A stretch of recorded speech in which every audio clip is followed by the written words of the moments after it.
ओंकार प्रौढ़मूलः क्रमपदसहितः छन्दविस्तीर्णशाखः ऋक्पत्रः सामपुष्पो यजुरधिकफलोथर्वगन्धं दधानः यज्ञच्छायासमेतो द्विजमतुपगणैः सेव्यमानः प्रभाते मध्ये सायं सुचरितचरितः पातु नो वेदवृक्षः। आज हम वेद क्या हैं, किन्हें वेद कहते हैं, वे वेद कितने हैं, उनका स्वरूप क्या है, उनकी क्या परिभाषा है, इस प्रश्न को लेकर के, इन विचारों को लेकर के आपके बीच में उपस्थित हैं। आज केवल भारतवर्ष ही नहीं अपितु संपूर्ण विश्व में यह बात पूर्ण रूपेण वैज्ञानिक रूप से प्रमाणित हो चुकी है कि समस्त विश्व में यदि सर्वप्राचीन कोई ग्रंथ है तो वे वेद हैं। भारतीय परंपरा वेदों में किसी भी प्रकार के ना तो पूर्व और न अपर पौर्वापर्य को स्वीकार नहीं करती है। भारतीय परंपरा में ऋग्वेद का जो स्थान है, यजुर्वेद का जो स्थान है, सामवेद का जो स्थान है, वही अथर्ववेद का स्थान है। परंतु पाश्चात्य विद्वानों के मतानुसार वो ऋग्वेद को सर्वप्राचीन ग्रंथ कहते हैं और अथर्ववेद को सर्व अर्वाचीन वेद कहते हैं। भारतीय परंपरा ऐसा स्वीकार नहीं करती है। अब जबकि संपूर्ण विश्व इस बात को स्वीकार करता है कि इस विश्व के अंदर सर्वप्राचीन ग्रंथ वेद हैं और वेद में भी एक ऋचा हमें प्राप्त होती है, सा प्रथमा संस्कृत विश्ववारा, अर्थात संपूर्ण विश्व की यह प्रथम संस्कृति है जो वैदिक संस्कृति है।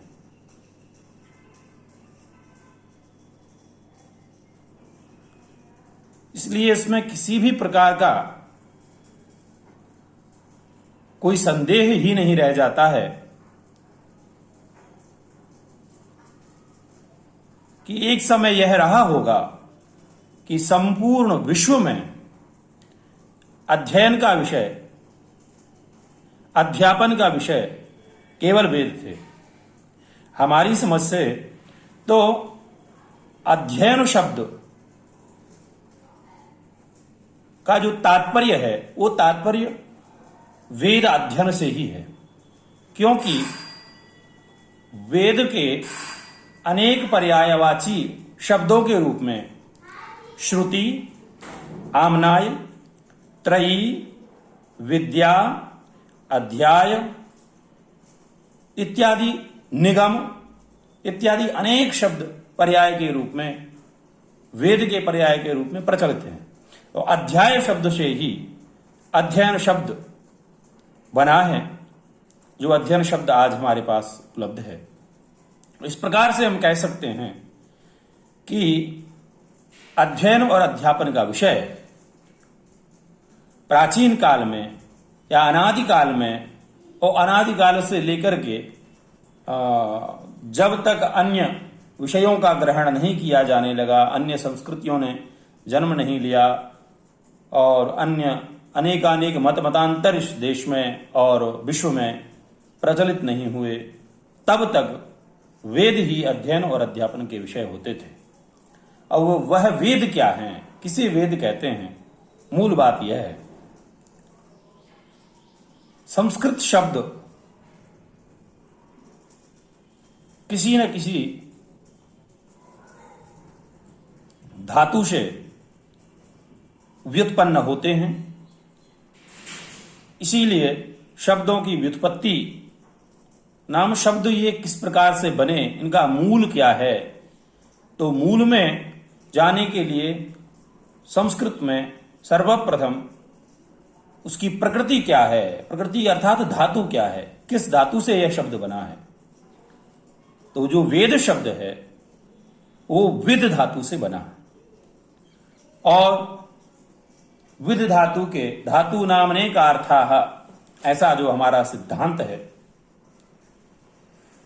तो विद धातु के मूल रूप से ज्ञान, लाभ, सत्ता और विचार, यह 4 अर्थ हमें प्राप्त होते हैं। ज्ञान, लाभ, सत्ता और विचार। विदज्ञाने विदर्ली लाभे विद सत्तायाम और विद विचारणे। इस विद धातु से करण अर्थ में और घय प्रत्यय करने पर वेद शब्द निष्पन्न होता है। इसका जो एक सामान्य और सर्वसुलभ जो अर्थ है वो है ज्ञान राशि। उस ज्ञान राशि को हम वेद कहते हैं। क्या किसी भी ज्ञान राशि को वेद कह सकते हैं? क्या जो भी ज्ञान की बात हमें प्राप्त होती है वो वेद है? ऐसा नहीं है।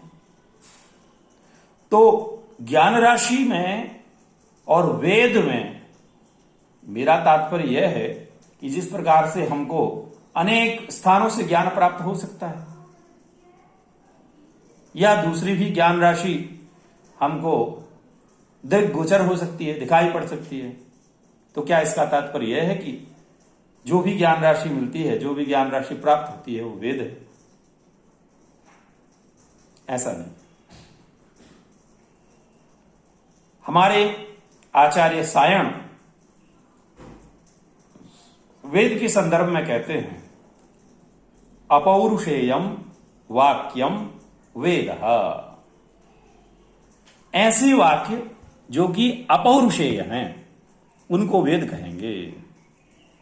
अपौरुषेयम वाक्यम वेद। अपौरुषेय का तात्पर्य क्या है? संसार में 2 ही प्रकार की वस्तुएं देखने को मिलती हैं, पौरुषेय और अपौरुषेय, जिसको हम एक प्राकृतिक कहते हैं और दूसरी मानव निर्मित। जो अपौरुषेय हैं वो प्राकृतिक हैं और जो पौरुषेय हैं जो मानव निर्मित हैं। तो ऐसे वाक्य, जो वाक्य अपौरुषेय हैं, जिसमें जो किसी की भी रचना नहीं है, जैसे पुराण इत्यादि के जो प्रणेता रहे वो महर्षि व्यास रहे, अन्य रामायण इत्यादि के, रामायण के महर्षि वाल्मीकि, रघुवंश इत्यादि महाकाव्यों के कालिदास प्रभृति अनेकानेक साहित्यकार, ग्रंथ प्रणेता आचार्य रहे हैं। लेकिन वेद का कोई प्रणेता, वेद का कोई लेखक, वेद का कोई निर्माता, कर्ता नहीं। ये बात जानकर के आश्चर्य होगा। कई बार अनेकानेक विद्वानों के द्वारा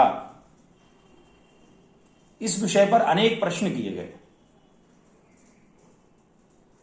कुछ लोगों ने तो यहां तक कह दिया कि वेद के कर्ता का स्मरण इसलिए नहीं किया गया क्योंकि वैदिक शब्दों को अत्यंत सम्माननीय, अत्यंत आदरणीय रखना था। तो हम यह कहते हैं कि जब भारतीय समाज पुराणों को, अन्य कालिदास इत्यादि के द्वारा जो लिखित रघुवंश इत्यादि महाकाव्य हैं, अथवा वाल्मीकि, महर्षि वाल्मीकि द्वारा लिखित जो वाल्मीकि रामायण है,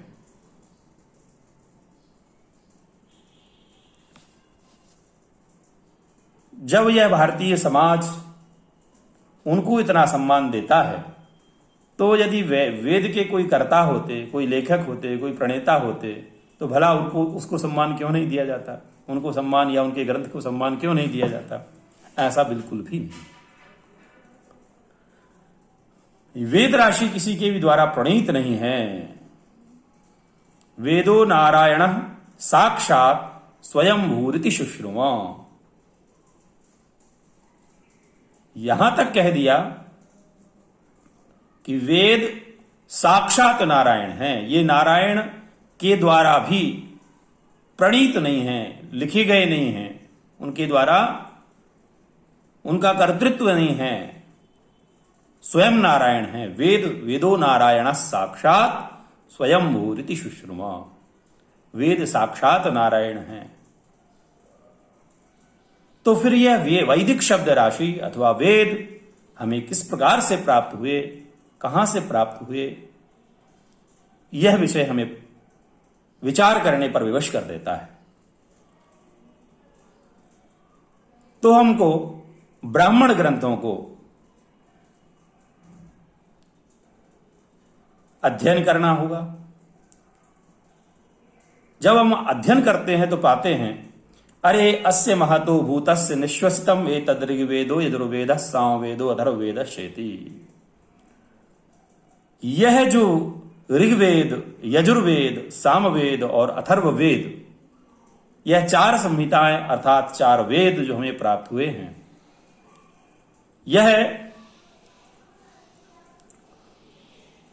जो ब्रह्म कहा जाता है, जो सत कहा जाता है, जो त्रिकालाबाधित सत्य जो कहा जाता है, उसके निश्वास रूप में, सांसों के रूप में, उसके सांस हैं, उसकी निश्वास है, जो हम सांस लेते हैं, सांस छोड़ते हैं, श्वास प्रश्वास जो हम ग्रहण करते हैं, वही श्वास श्वास, उस ब्रह्म की श्वास और प्रश्वास, यह वेदवाणी है।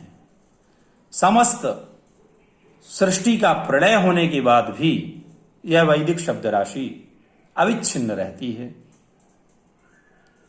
सृष्टि के निर्माण के पूर्व भी ये वेद अविच्छिन्न रूप से समुपस्थित रहते हैं। और जब यह सृष्टि होती है, जब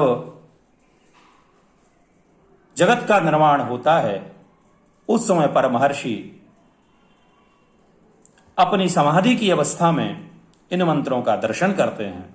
इसीलिए वह ऋषि कहे जाते हैं, ऋषयो मंत्र दृष्टा रहा।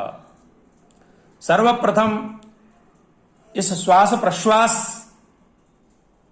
जो भगवान नारायण की है, उसका श्रवण ब्रह्मा जी के द्वारा किया जाता है। और इसीलिए प्रजापति ब्रह्मा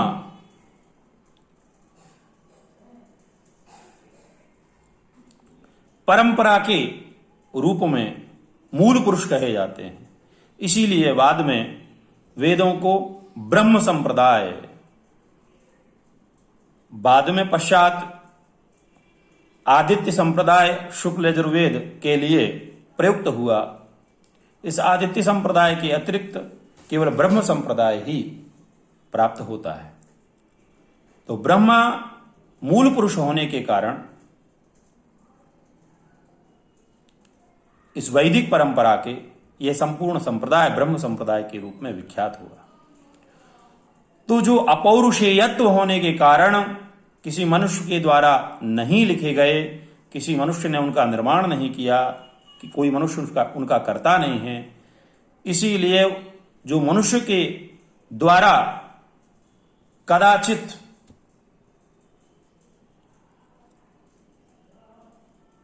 जो भूल हो सकती थी, जैसे षड्दोषा पुरुषेणेह हातव्या भूतिमिच्छता निद्रा तंद्रा भयं क्रोध आलस्य दीर्घ सूत्रता, कुछ ऐसे दोष होते हैं जो कि सामान्य रूप से मनुष्य में हो ही सकते हैं।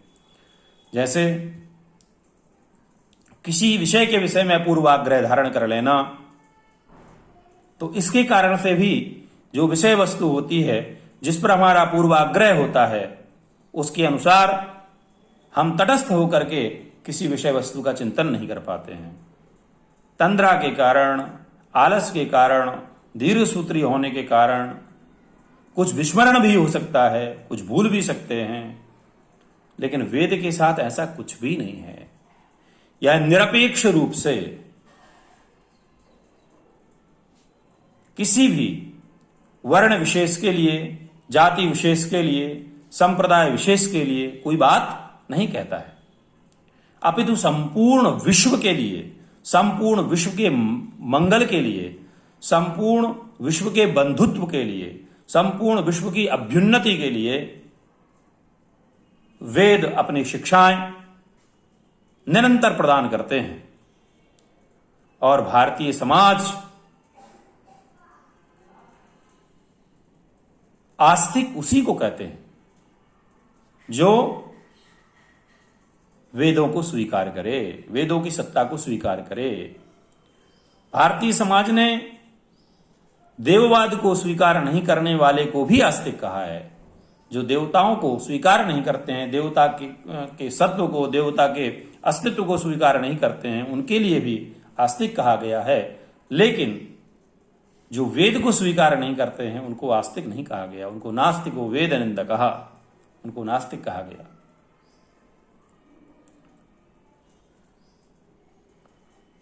तो सर्वप्रथम आचार्य सायण ने परिभाषा दी अपौरुषेयम वाक्यम वेदः। तो ऐसे वाक्य जो अपौरुषेय हैं, किसी मनुष्य के द्वारा लिखे गए नहीं हैं, किसी मनुष्य के द्वारा प्रणीत नहीं हैं, ऐसे वाक्य वेद वाक्य अपौरुषेय कहे गए। उन्हीं अपौरुषेय वाक्यों को वेद कहते हैं। पश्चात फिर दूसरी परिभाषा आई मंत्र ब्राह्मणयोर वेद नामधेयम। यह स्वरूप परिभाषा है। मंत्र ब्राह्मणयोर वेद नामधेयम, उस वेद का स्वरूप किस प्रकार का है, वह वेद कैसा है, उसकी सीमाएं क्या हैं, वह अपौरुषेय वाक्य कहां तक हैं जिनको वेद कहेंगे। क्या जो वेदांग के रूप में प्रचलित हैं वह भी वेद ही कहे जाएंगे। संपूर्ण जो वैदिक वाङ्मय है वो क्या वेद के अंतर्गत ही आएगा। तब एक कात्यायन प्रतिज्ञा परिशिष्ट में भी यही परिभाषा उपलब्ध होती है और आचार्य आपस्तंभ के द्वारा भी यह परिभाषा हमें प्राप्त होती है। मंत्र ब्राह्मणयोर वेद नामधेयम। मंत्र और ब्राह्मण, ब्राह्मण का तात्पर्य यहां वर्ण विशेष ब्राह्मण नहीं है। जो ब्राह्मण क्षत्रिय वैश्य शूद्र जो वर्ण है वो वर्ण को यहां पर ब्राह्मण पद से ग्रहण नहीं किया गया है। यहां पर ब्राह्मण का तात्पर्य है ब्राह्मण नामक ग्रंथ। वेद भागे नपुंसकम, सर्वत्र जो वेद का भाग है ब्राह्मण भाग, उस ब्राह्मण को ब्राह्मणम नपुंसक लिंग से द्योतित किया गया है और पुल्लिंग का प्रयोग ब्राह्मण वर्ण के लिए होता है। इस प्रकार से जो वेद भाग ब्राह्मण है, तो मंत्र भाग का जो संग्रह है उसे संहिता कहते हैं। जिन मंत्रों का प्रयोग वैदिक यज्ञों में किया जाता है, जिनमें संसार की समस्त विद्याएं मूल रूप से विद्यमान हैं, उनको मंत्र कहते हैं। और उन मंत्रों का प्रयोग किस प्रकार से किया जाए, इन ग्रंथों का